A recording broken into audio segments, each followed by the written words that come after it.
Ladies and gentlemen, good day and welcome to the Sapphire Foods India Limited Q2 and H1 FY25 earnings conference call hosted by Orient Capital. As a reminder, all participant lines will be in the listen-only mode and there will be an opportunity for you to ask questions after the presentation concludes. Should you need assistance during the conference call, please signal an operator by pressing star then 0 on your touchtone phone.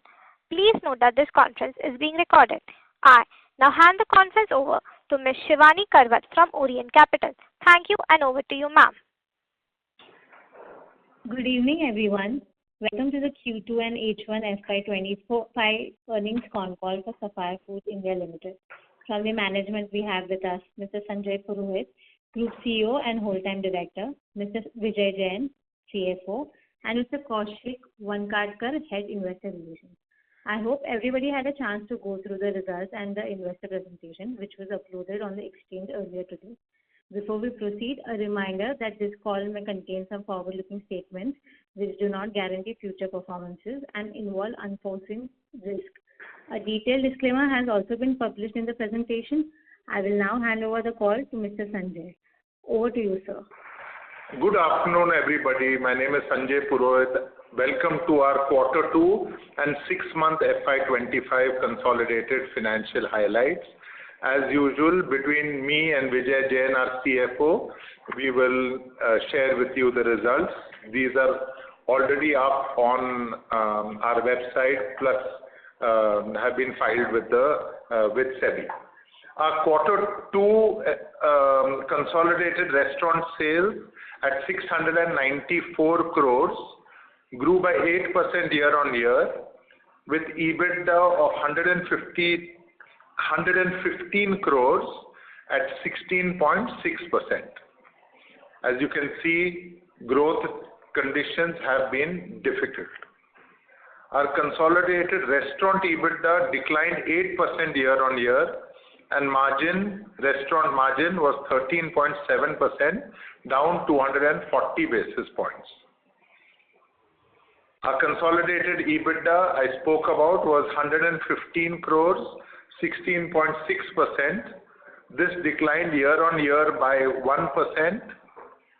Our consolidated adjusted EBITDA was 59 crores, which declined year-on-year by 13% or 210 basis points.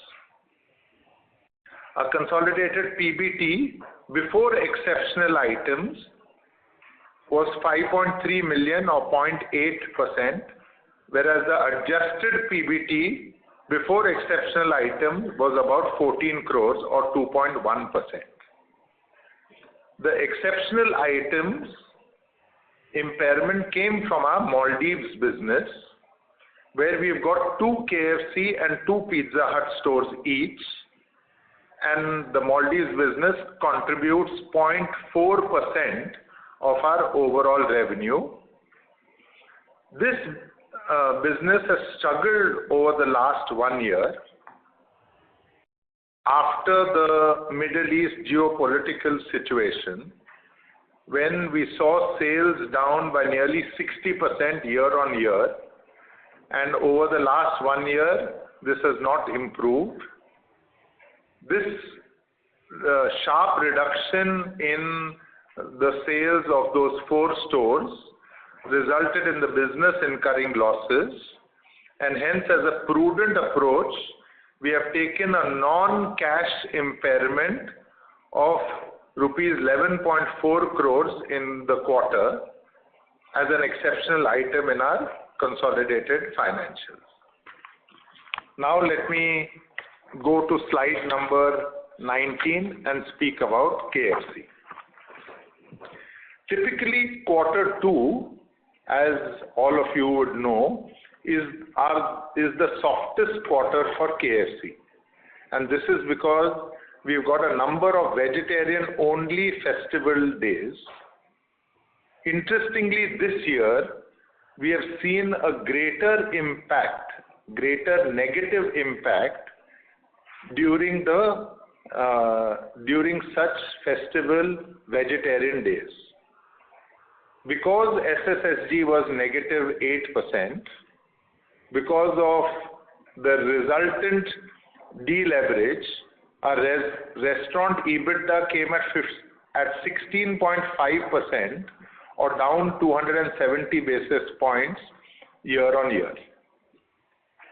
Part of this is reflected in the muted demand conditions, and as I've said in the past, our response for SSSG revival revolves around focusing on increasing occasions of consumption through product innovations like chicken rolls variants, Zinger burger variants, snackers.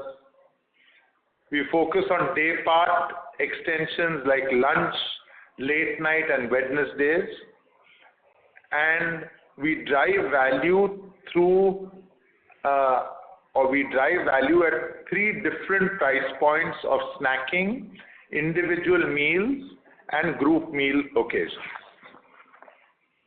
From a store opening perspective, we opened 19 stores in the quarter, and as we've been indicating, by the end of this calendar year, we should roughly be doubling our store count that existed in December 21, as we had indicated. What we are seeing of KFC in quarter 3 is a continuation of what we have seen perhaps over the full calendar year, where SSSG is roughly in the region of -5, -6%. And as we come out of Navratra and post Dasara, this is the kind of inherent business demand that we are seeing. I'll now hand it over to Vijay to talk about the specific numbers. I'm on slide number 23, which gives channel-wise sales contribution. Dining plus takeaway mix was at 58% for the quarter and delivery at 42%. This largely remained in line with the previous quarter, Q1FY25. The SSSG came at -8% with ADS at 111. We added roughly 80 restaurants in last 1 year, and the overall revenue growth came at 9%. Gross margin improved by 40 basis points year on year.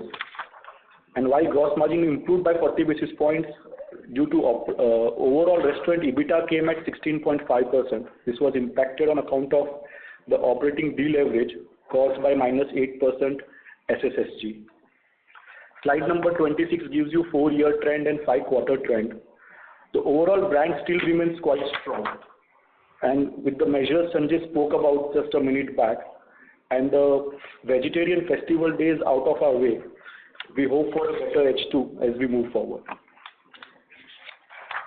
With respect to Pizza Hut, we had seen a 17% sequential quarter-on-quarter upliftment in average daily sales in the April, May, June quarter versus the Jan, Feb, March quarter.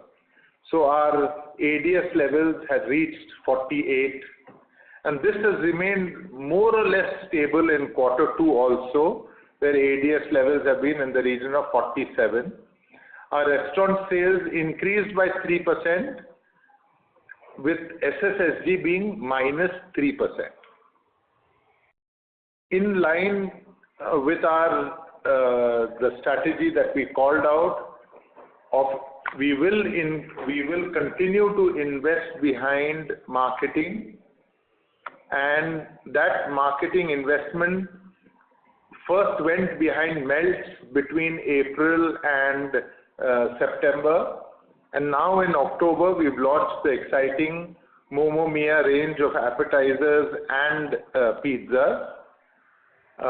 We are quite confident that as we continue to invest behind marketing and our in-store execution improves. Today, on an average, all our stores are above 4 rating on Swiggy, Zomato, as well as on Google. So clearly the emphasis that we have put on improving operations has also helped. So we are quite confident that in the medium term the brand will revive. We continue to be cautious on store openings, but while we opened only one store in the quarter, we should open roughly 20 to 25 stores, new stores this year. Sorry, we opened 3 stores in this quarter, and we should open between 20 and 25 stores in the year.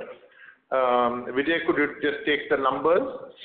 So on slide 33, sales, channel-wise sales contribution, dining plus takeaway came at 48% and delivery at 52%, again in line with Q1 of FY25. Overall, SSSG was -3% at 47,000 ADS, and the overall revenue grew by 3%, with gross margins up by 40 basis points. The negative SSSG led to operating deleverage, and combined that with the additional marketing investments impacted the EBITDA, which came at 4.1%. Slide 36 gives you the 4-year trend and 5-quarter trend. It can be seen that last 2 quarters the ADS has partially recovered, and even Q4 last year we actually incurred losses. So even from a profitability wise, we are in the range of 4-5%. So if we continue to focus on the brand revival through the product innovation and the marketing investments, we believe the brand will emerge stronger in the medium term. Our Sri Lanka business continues to recover well with both sales and profit improvement. Restaurant sales grew by 10% in LKR terms, while SSSG here was 9% and transaction growth was also very healthy. In rupee terms, restaurant sales increased by 19%. Restaurant EBITDA margins were also the best in the last 4-5 quarters, but let Vijay take the specific numbers. So slide number 41, channel-wise sales contribution, dining plus takeaway for Sri Lanka business came at 62% with delivery at 38%, exactly same as Q1. The SSSG was 9% and backed by a positive SSPG, so it's driven by transaction growth. From an ADS point of view, 335,000 ADS in LKR and 93,000 in INR. Overall revenue grew by 10% in LKR and 19% in INR. In terms of gross margins, while we dropped by 110 basis points in Sri Lanka, the restaurant EBITDA grew by 20 basis points to 15.5%. Slide number 45 gives 4-year trend and 5-quarter trend. And the last 2 quarters, in fact last few quarters of positive SSSG backed by transaction growth bodes well as we move forward into H2. So in conclusion, it's been a difficult quarter and a difficult 6 months, but we continue to focus on what we can control on the basics of improving store operations. Our cost management has been really good.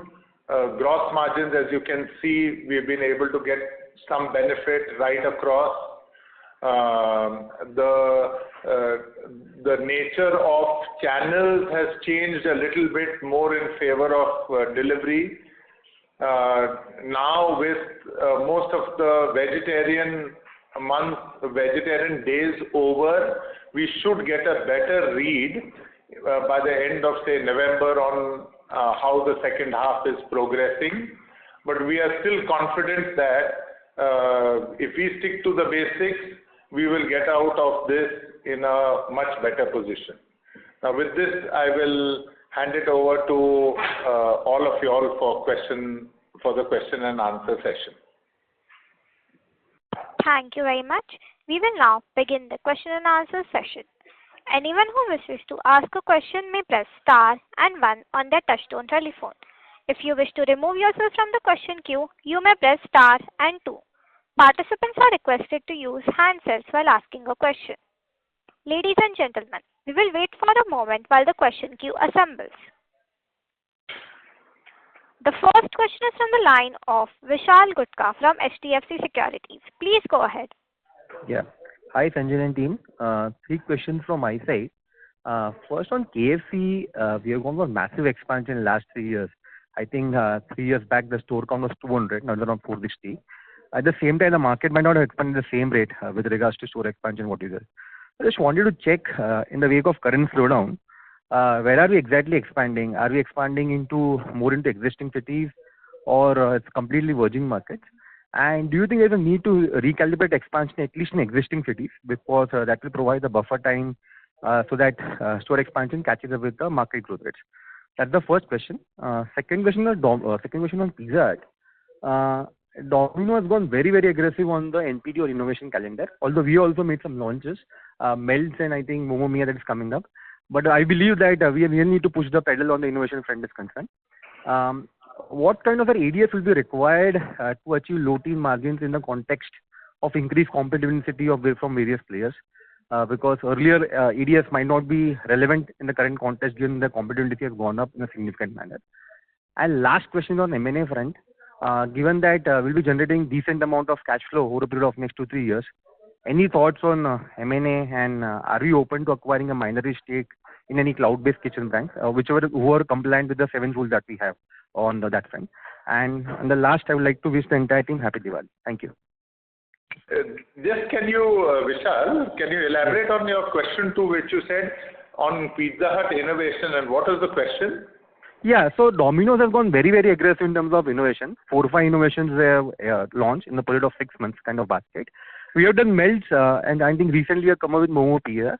So just wanted to understand, sir, can we go aggressive on innovation front as well, NPDs and innovation? And the question is that ADS, what ADS number will be able to achieve low-teen margins?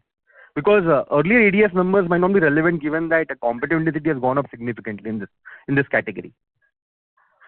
Yeah, very well. So I'll take the first question on KFC expansion. Over last 3 to 4 years, 85% of our restaurants have come in towns where the population is more than 1 million. I don't see this trend changing as we move forward as well. And within that 85%, the 50 to 60% of restaurants would have come in the top metros. So that trend would remain even as we move forward. In terms of overall count, we called out that we would double the count by December 24, and we should be close to 500, so that's on track. Post that, we will again revisit what the guidance should be for the future expansion. But that's how the mix will play out between the metros, the tier 1, and the towns where the population is more than 1 million.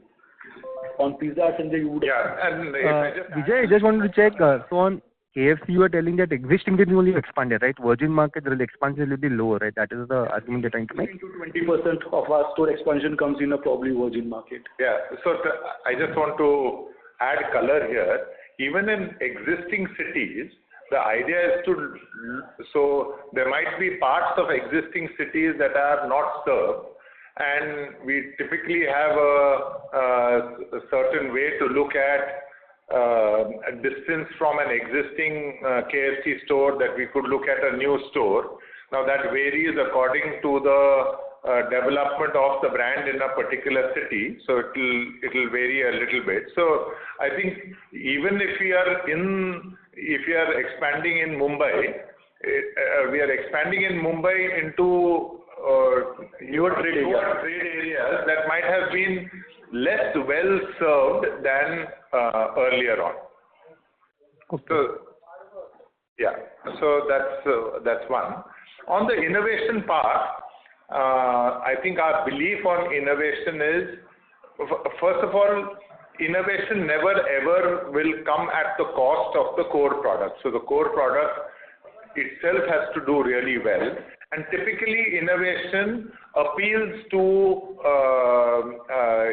set of consumers who quite likely are your loyalists, and for them you give a new reason to come back to the store. In some cases, like Melts, you are actually pulling the consumer into a new occasion of snacking also. Now, the big part of innovation is to be able to land it with every single consumer of yours, and typically this takes time. So to do an innovation,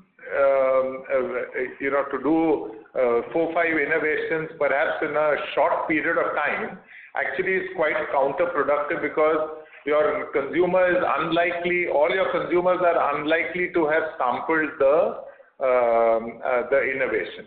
With Melts, we have seen roughly anywhere between 4 to 9 months is the ideal time, for an innovation, after which you decide whether it should be part of your core menu or not. And I think our pace of innovation we are quite happy with as of this moment. You spoke about what level of ADS will get us to low teen level margins. I would say in the region of about 55 is where we would get to double-digit margins.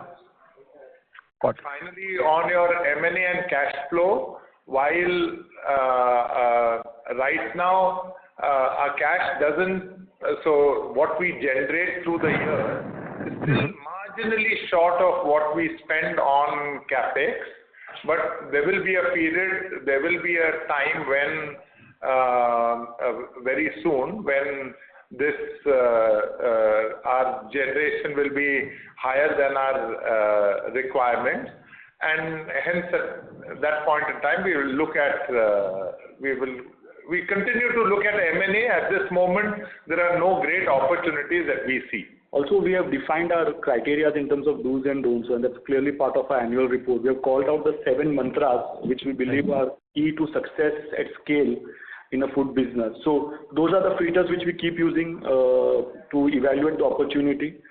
There is no hurry. There is enough and more runway for both KFC as well as Pizza Hut. So if not in the short term, in the medium term, we would love to add a third brand using those criteria. And at that point in time, we'll figure out what's the right mode of structuring in terms of cash flow. Got it. Wishing you all the best for the coming quarters and happy festive season. Thank you very much. Happy Diwali to you. Thank you. Thank you very much. Ladies and gentlemen, in order to ensure that the management is able to address questions from all participants in the conference, please limit your questions to 2 per participant. The next question is from the line of Nihal Mahesh from Ambit. Please go ahead. Hi, good evening, Sanjay and Vijay. Am I audible? Yes, loud and clear. So, Nihal. Wonderful. Nihal, we lost you, huh? Nihal, your voice is cracking. You're in fact breaking. We're losing you. Am I audible at this point? Lot better. Go ahead. Yes, I'll just make it quick. My question was,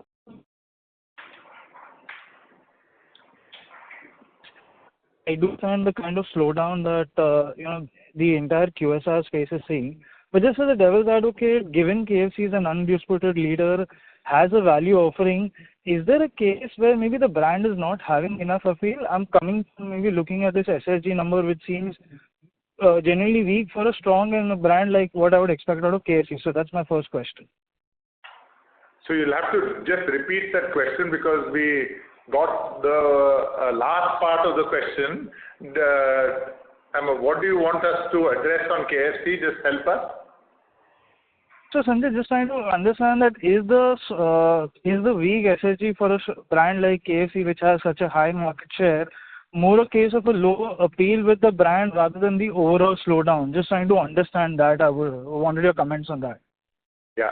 So a strong brand and weak appeal are perhaps 2 opposite ends of the spectrum. I agree it's a very strong brand, and largely competitive intensity will not, first of all in fried chicken itself there's reasonable competitive intensity, but overall also it plays in the general outside food occasions, in the general restaurant category. So competition comes from other sources also, and when you've got a weak demand environment, it also will impact even a brand as strong as KFC.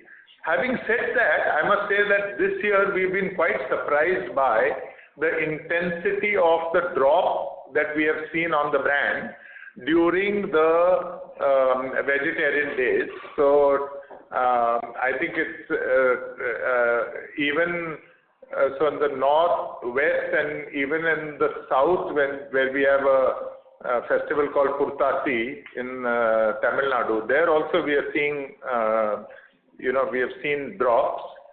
So I think now post Dasara for the next 3 or 4 weeks is when we really should look at, we'll get an assessment of how the rest of the year is panning out.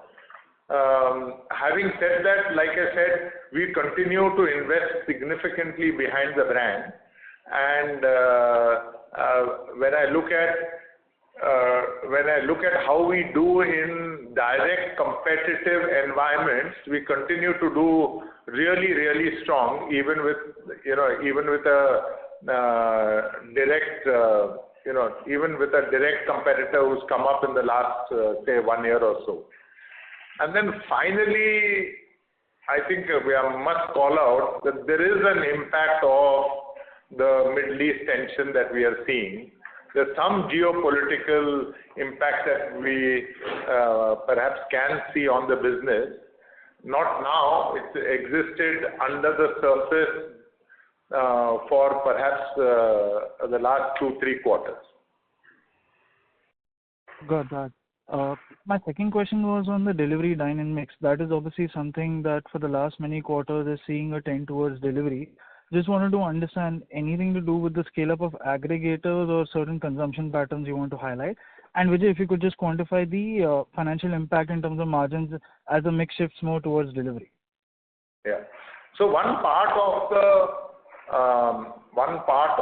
the delivery contribution increasing is the fact that we have opened late night as an occasion. This was very little, say, even a year ago, and today it's a reasonable part of our business. So, and that's only purely delivery. So that's one. Second is we are also seeing pressure in malls. Typically, the footfall pressure in malls has translated into our dine-in malls suffering a bit. So these are the two large trends that we've seen that have favored delivery versus dine-in. Nihal, in terms of the impact on shift in the mix from dining to delivery in a P&L, we typically see a 10 to 15 basis point impact for every 1% shift. While this is not the entire impact for a delivery cost, we mitigate to some extent through the pricing. So our gross margins are better on delivery platform as well. So the net impact, what we look at is 10 to 15 basis points. Got that. Thank you so much and wish you all a happy Diwali. Thank you. Thank you, Nihal. Happy Diwali. Thank you very much. The next question is from the line of Tejas Shah from Avendus Spark Institutional Equities. Please go ahead. Hi, thanks for the opportunity. First on KFC, could you break down the nature of the slowdown specifically? Is it driven by reduction in transaction volume, or are we observing down trading in the average ticket size also? And also in the same answer, if you can comment on the market share on both KFC and Pizza Hut, how we are observing that. So the SSSG decline is the SSTG and the SSSG decline is virtually the same. And perhaps the ticket size might have gone down 0.5% to 1%. That's it. Okay. And so basically, sir. Yeah. Go ahead, sir. Yeah. So it is a transaction drop. It is not so much of a ticket size drop. From a market share perspective, I think once the rest of the companies present their numbers, then we'll get an idea of how our market share is. But I think just indications that we are getting seem to suggest that we're still perhaps doing better than most of the industry, including on Pizza Hut. Yeah. And given the existing demand environment and competitive dynamics, how are you approaching store expansion guidance for KFC and Pizza Hut in the near term? And what are the specific markers apart from private final consumption that you spoke about in earlier calls what are the specific markers that you are kind of monitoring to kind of turn the momentum on expansion as well? Yeah. So on KFC, I think we'll let this quarter play out, and then by the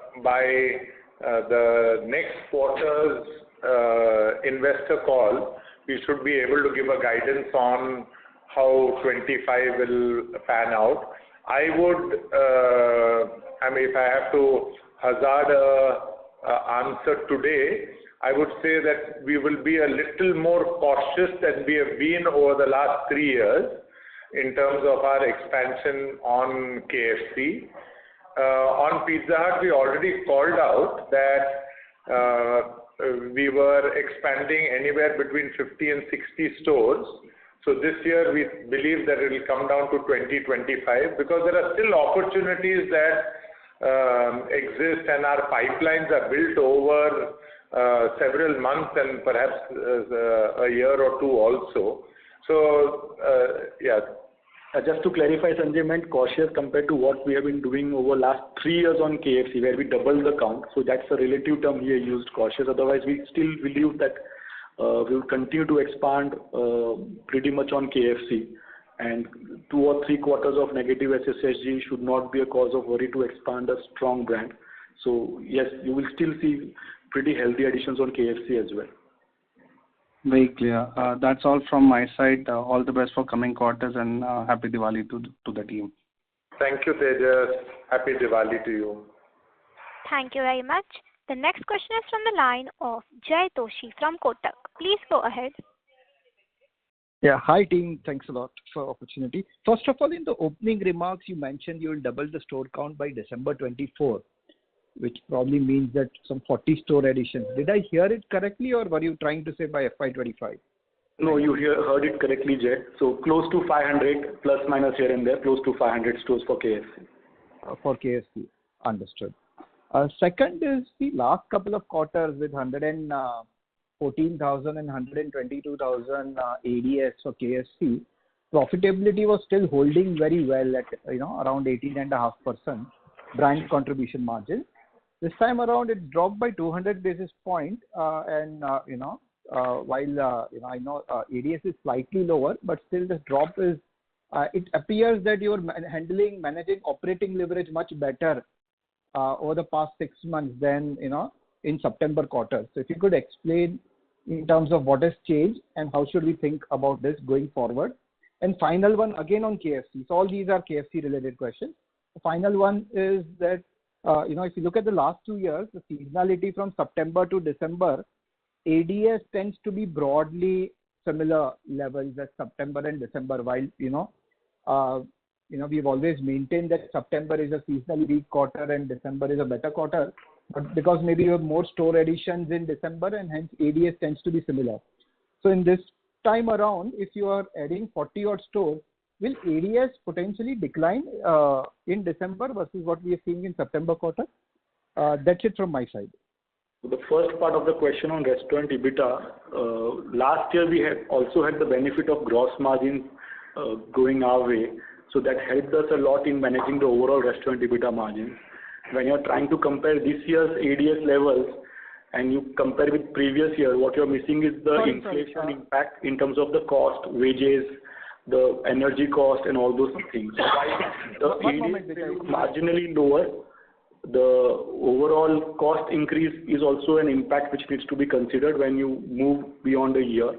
So that's the first part. Second, the gross margins have remained range bound for us. Last year, if you see, the gross margins, actually we had a benefit vis-a-vis a year ago in terms of gross margins. And having said that, at -8% and at 111,000 ADS, we believe 16.5% restaurant EBITDA. Considering these levels of sales is pretty healthy EBITDA. If you wouldn't have managed costs better, this could have gone down much further. Hence, it has to be looked into the relation of this 111,000 ADS and -8%. The second part of your query, which was on Q2 versus Q3 ADS levels, again, year on year, they may not be exactly comparable. Last year, September probably was one of the best months in the year because it came after 2 months of Adhik Maas, and then the Shraddh moved into October, and the 29th September is when I remember the Shraddh started, so it moved entirely into October. So the previous year's number may not be entirely comparable, and a year ago that we were coming out of COVID, and so to be fair, if I look at 6-7 years history, yes, we do experience quarter 3 to be better than quarter 2, and we don't see any reason why this year the quarter 3 should not be better than quarter 2. Now, by how much it would be, let the maybe couple of months pass and then we'll know better. But yes, quarter 3 should be better than quarter 2. Understood. Vijay, just one thing on brand EBITDA contribution margin. I was referring to March 24, June 24, and September 24, where there is no difference in gross margin. However, EBITDA margin brand contribution has dropped by about 200 basis points versus March 24 and June 24. Yeah, so that's where the drop in ADS of 3%, sometimes a drop in ADS of when you look at 3, you think 3,000 is a 3% ADS. With the kind of operating leverage, that 3% can impact you by almost 150 basis points in terms of operating leverage, isn't it? Because the flow through for a business like KFC is as high as 40, right? And to add to that, the inflation on minimum wages, wage cost, energy cost, that adds up. Yeah. So from a Jan, Feb, March quarter to a July, August, September quarter, we've got all operating cost inflation coming in, Jay. Understood. Perfect. Thank you so much, and good luck for the next quarter. Thank you, Jay. Happy Diwali to you. Thank you very much. Next question is from the line of Percy Panthaki from IIFL Securities. Please go ahead. Hi, good evening, team. My question is on KFC. So I understand that Q2 was marred by the vegetarian days and the decline being higher than usual. So what has been your experience in October? For October, are you in positive SSSG territory on a YOY basis? Yeah, so even October, Navratra happened. And we also comped Navratra last year also. The way that we look at it is that if we see the calendar year and if we see the financial year till date, so whether it is Jan to September or April to September, we are in the region of -5-6% negative SSSG, and this is what we think the quarter also will come out at. Okay, understood. The impact which we had because of the vegetarian days, the festival days, we don't anticipate that in quarter 3. So hence we believe this may be the range we are looking at. But again, too early. We're just 3 weeks into October. And we are assuming that there is no change in the macro environment. That's an important assumption. But are you seeing any kind of green shoots? I mean, post, I know it's been very few days, but post Navratra, etc., with the vegetarian days out of the picture in the last couple of weeks or so, are you seeing any green shoots of improvement in the underlying demand? Currently, what we are not seeing as high as -8%. That the trend which existed prior to quarter 2 is what the trend is. It has come back to. Yeah, and actually only last week, Percy, was a clean week. So the week that ended yesterday was the first sort of clean week without of some Monday to Sunday week that went without any sort of vegetarian disruption. Right. So just wanted to understand what's happening on a demand front. I mean, if we look at, and you are not alone, right? All the listed QSR players are seeing weak demand. But if we look at results of, let's say, a Zomato, there the growth is very high, overall 20% plus kind of growth. Even if I remove the restaurant additions that they are doing on their platform and look at the sales per restaurant, that is also growing for them. So is it that this is competition not amongst the QSR players but amongst the larger industry itself, where smaller restaurants, etc., which were not really reaching the consumer earlier, are now being able to reach the consumer much more easily through these aggregator apps. So is that what is happening, do you think? I mean, just trying to hypothesize here, because again, as I said, this is an overall QSR industry issue of weak demand. It's nothing to do with you particularly, but I'm just asking you as well as other companies as well. Yeah. So the weak consumer demand environment does not limit itself to QSR industries, but I feel looking at other FMCG companies also, their results, it extends to virtually every other consumer product category.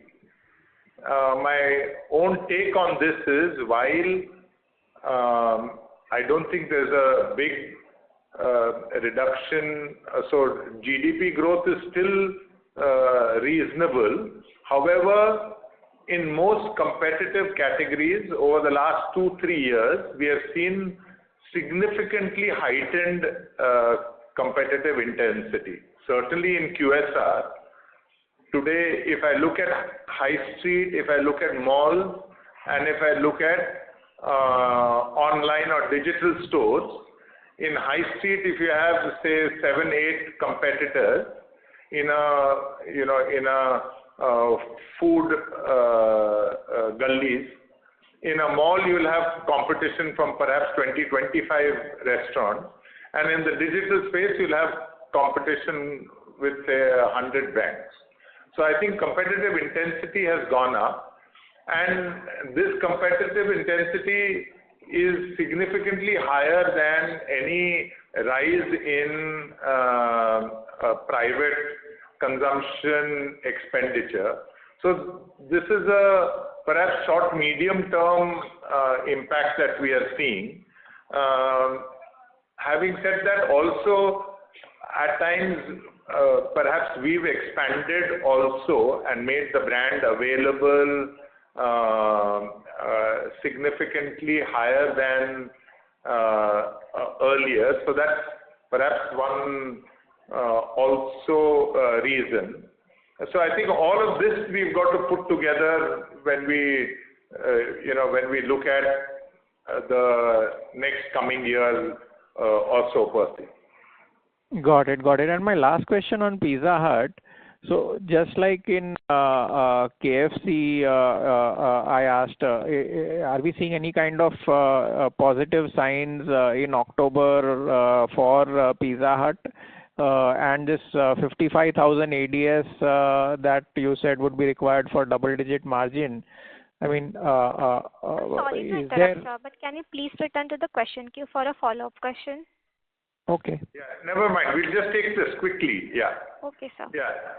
So on Pizza Hut also it is similar. I think we are holding after we saw the bump up in Q1. We are holding in Q2 and currently Percy. So I think there also muted demand conditions are not helping. Having said that, at least we are stable, and that itself is green shoots. Got it, sir. Thank you very much. Appreciate the question, Percy. Thank you. Happy Diwali. Happy Diwali. Thank you very much. Ladies and gentlemen, in order to ensure that the management is able to address questions from all participants in the conference, please limit your questions to 2 per participant. Thank you. The next question is from the line of Devanshu Bansal from Emkay Global Finance Services. Please go ahead. Yes, sir. Hi. Good evening. Thanks for taking my question. Sir, particularly delivery, we are still doing okay, but challenges are more in dining channel. Even in absolute terms, when we see KFC, it's largely flat in Q2. So do you see this as a structural change in the industry, and is there a need to sort of change our store format strategy as well?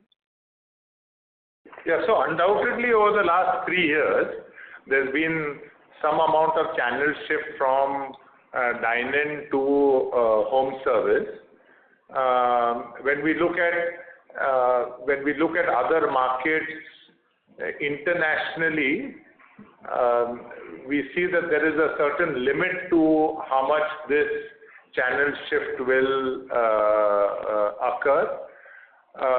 Having said that, we've always believed that an omni-channel store is best suited to deliver the financial results that we want.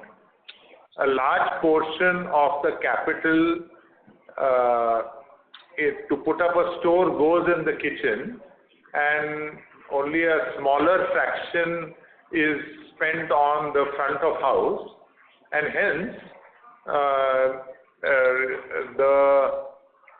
it is always better to have dine-in, takeaway and delivery, all three channels open, so let the consumer choose what she wants, how she wants us to serve her. So, it continues to be omni-channel rather than only delivery. In only delivery, I just want to call out that unless a brand has the capability of delivering 100% through their own system, having 100%, otherwise having a large portion of sales go through the aggregators does not make too much of financial sense for a brand. Just two quick follow-ups here. You mentioned that global study. So what is the extent of shift that typically is happening across the globe between off-premise and on-premise? If you could just highlight. Well, I won't have very specific numbers, okay, but if I just look at businesses in the US, etc., where the cost of product on delivery is substantially higher than what is on dine-in because of the delivery charges. So their consumers seem to be coming back strongly to both dine-in and takeaway. Understood. And last of convenience, I think that's the point that I'm making. Understood, sir. Understood. And between front and kitchen, what is the capex segregation for you? Vertically, 70% of the capex goes into back of house, and the balance 30% is front of house. Understood. And last question from my end. You mentioned that our transaction size has broadly remained flattish versus last year. The competition at least has been very aggressive and focusing on transaction growth. So what's your view here? Because our ATS has remained flat. Are we losing transaction share to the competition?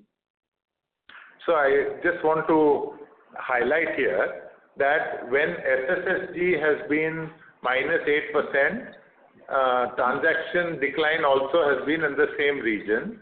When KFC overall system growth has been 8%, our overall transactions have also increased in the same proportion. So there's been very little ticket size improvement or otherwise that we have seen. So KFC as a brand has still grown transactions. The same store transaction growth might be in the same realm of SSSG.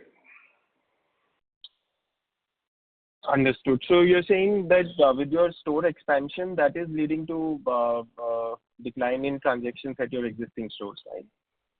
No, I never mentioned that. I just said that there is an SSSG decline. However, at a brand level, the transactions are still growing. I think that's the only statement that I was making. And the other part which you were referring, whether we are degrowing because there are other players who are gaining, we don't see that other players SSSG any better than probably ours.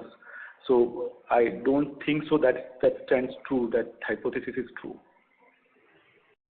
I was talking more from a leading pizza player, sir, not from the burger player. But they are sort of sacrificing bill size on the table, and they are seeing pretty good transaction growth. So my question I'm sorry was to from interrupt, sir, but can you please rejoin the queue for a follow-up question? Sure, no issues. Thank you. The next question is from the line of Gaurav Jogani from JM Financial. Please go ahead. Thank you for taking my question. I just have one question. In terms of Pizza Hut, sir, given that the margins are in now mid-single digits, and we would require an ADS of at least 55,000 odd to reach to that double digit. So how does this, impact our unit economics at the store level? And and also, given that you will also have inflation going in the future years in terms of the other expenses, so would that also push the ADS requirement higher to get to this double digit and then justifying the store unit economics? So, Gaurav, the first part, that how does it impact, I was not clear, because what we called out is that 55,000 ADS or near or thereabouts should be good enough for us to move towards double digit. So what exactly you mean, that how does it impact? No. My question was, because it's a 50,000 ADS right now, that would lead to a double-digit kind of an ADS. But going ahead, there would be also some inflation in terms of rentals and other expenses. So would that also mean that, you would require a higher ADS then to get to the double digit? And then on the unit economics part, given that, because we are not doing the double-digit kind of an margins right now, so how does that impact the overall unit economics front in terms of the ROE, ROC profile for the stores? So the first part of the question is there's an inflation and which does not actually lead to a parallel ADS growth, and only a cost could, certainly you will require a higher ADS, but then it's a very hypothetical question. Typically we have been able to manage inflation quite well, even the cost inflation quite well. When if you look at the last 3 years of Pizza Hut, even right now at a 4% EBITDA margin, restaurant EBITDA margins, if you actually do the math, the drop in the revenue has been quite significant. We were doing at one point in time 60,000 ADS levels, and despite dropping to 47,000, the impact on EBITDA has not been quite there. So we have been able to manage the cost inflation quite well. So it will all depend in what form and shape the inflation hits us as we move forward.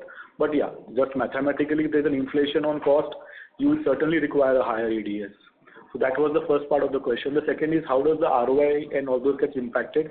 Again, we are looking at the brand in a very different manner. The Pizza Hut brand for us is a second pillar of growth, which we need to work upon. Right now, the brand is at a stage where we need to build the interest in the brand from the consumer point of view. We don't want to be in a situation that after a few years, we are only left with one leg of growth in terms of KFC.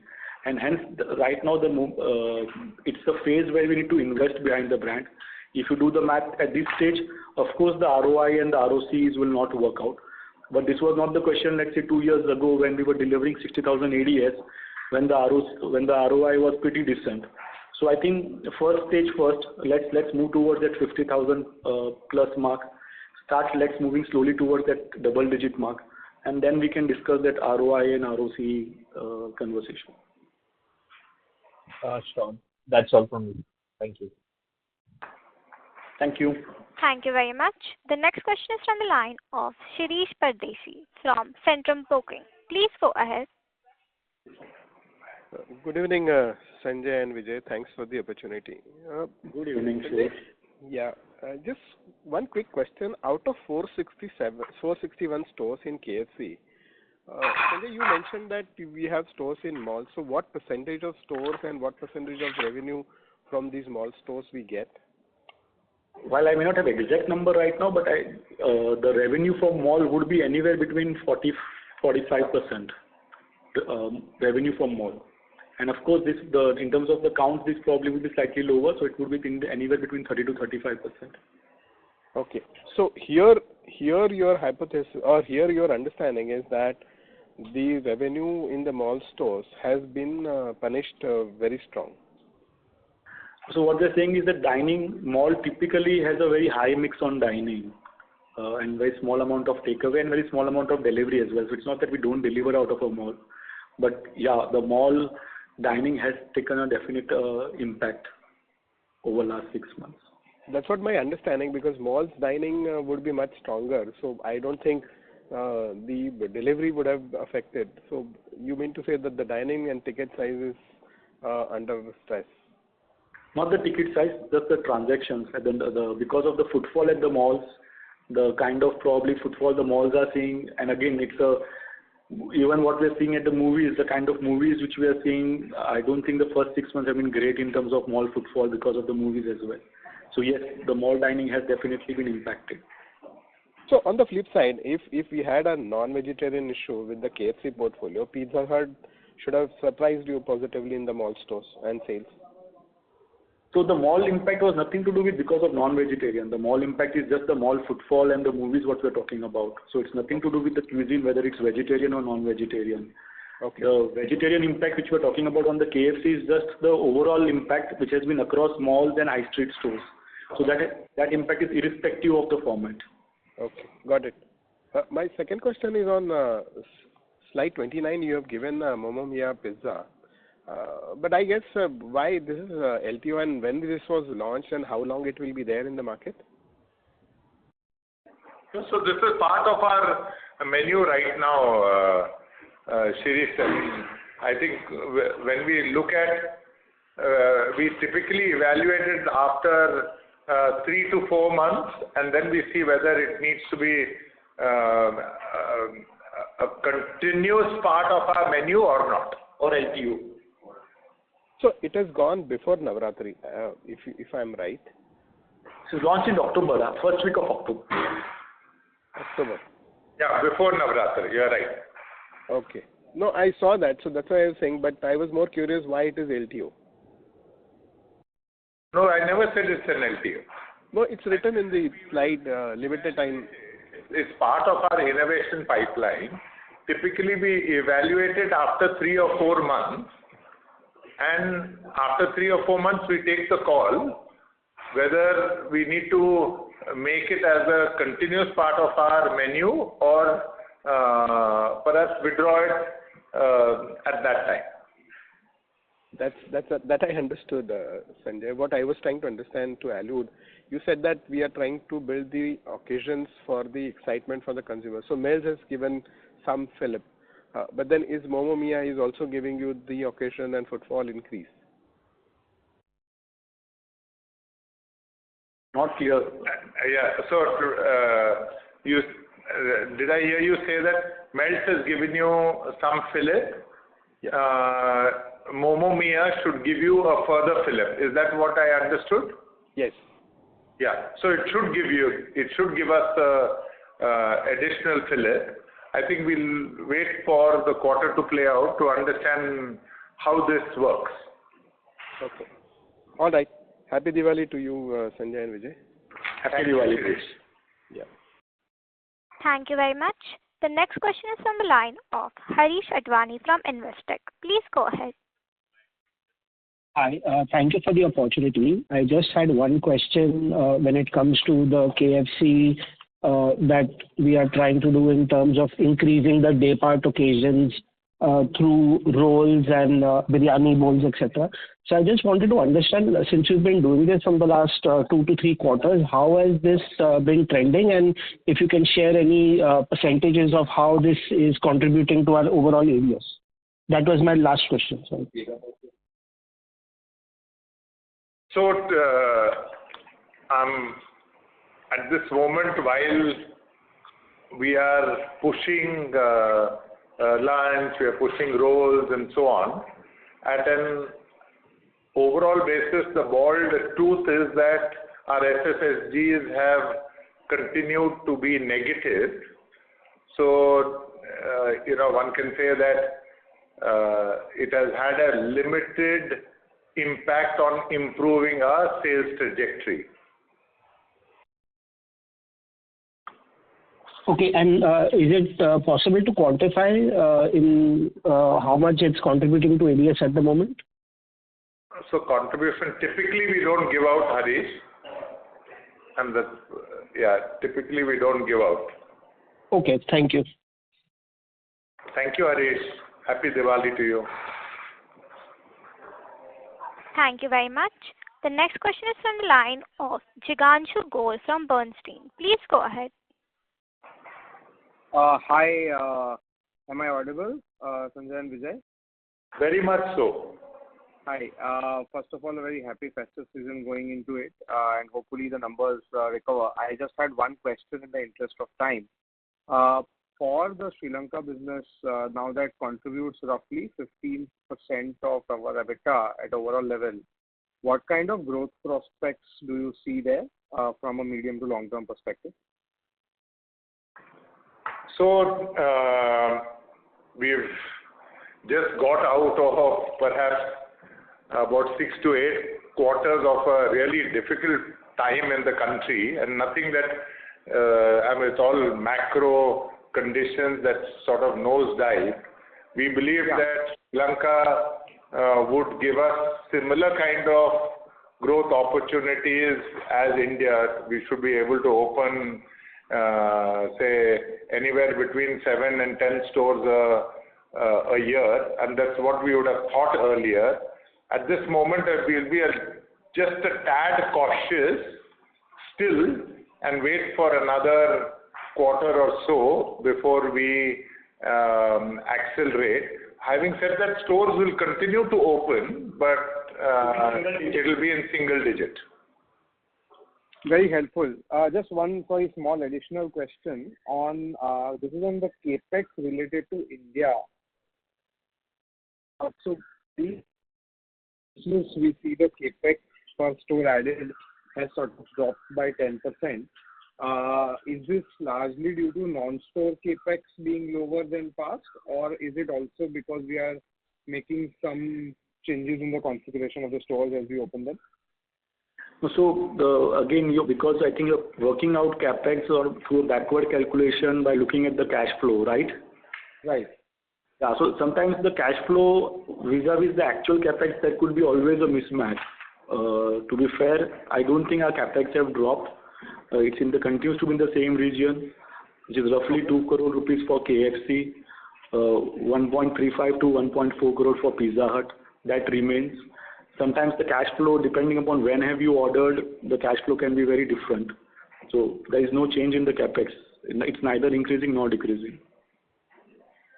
Okay, great. Thank you so much, and have a good festive season. Thank you so much. Thank you very much. Due to time constraint, that was the last question. I would now like to hand the conference over to the management for closing comments. Thank you, and over to you. Yeah, thank you very much, all of you all, for having joined this. I'm happy that we've done it just before Diwali, and I wish you, your families, a wonderful Diwali and a wonderful rest of the festive season till the end of the year. Thank you very much for supporting Sapphire Foods. On behalf of Sapphire Foods India Limited, that concludes this conference. Thank you for joining us, and you may now disconnect your line.